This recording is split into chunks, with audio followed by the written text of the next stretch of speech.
Immense, mais oui, danseuse chorégraphe. Je ne me considère pas comme pédagogue, c'est plutôt des expériences que je vis avec l'école du jeune acteur. Mon choix a été de travailler sur la globalité, la présence.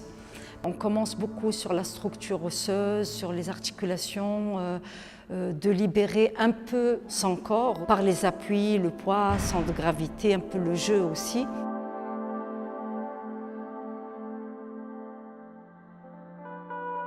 Quand l'acteur commence à être de plus en plus à l'aise avec son poids, ses appuis, etc., je commence à la deuxième étape de structurer des petites performances. C'est jamais un thème, mais c'est plus l'espace, l'énergie, les connexions entre eux. Ce que j'essaye de leur passer, c'est de travailler d'abord leur espace intérieur, leur rythme intérieur. Mais ça, c'est à petite dose, hein, c'est à long terme. C'est un processus, c'est un regard sur un travail, un regard sur la vie aussi.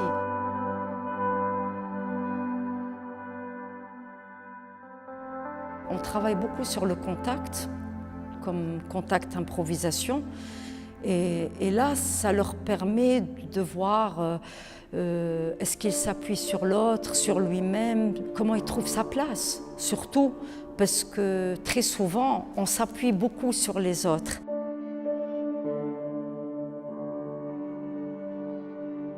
Il y a une structure, il y a des choses très claires où ils peuvent bouger très librement et surtout se questionner. Et à partir de là, on peut commencer à se rendre compte que d'abord, ce n'est jamais la faute à l'autre, c'est toujours ma position par rapport à l'autre, comment j'aborde la chose, comment bien sûr je me positionne, etc. Et qu'est-ce que j'en fais et comment je peux m'adapter, parce que le mouvement, il est infini, donc il est en constance changement et je travaille sur ça. Je trouve que jusqu'à la fin d'année, il y a quand même une nette et forte amélioration de leur présence par rapport au travail au sol qui est pour moi très important. Et puis bon, ma foi, l'année prochaine, comment ils vont continuer, j'espère que ça leur a permis de sentir plus leur corps.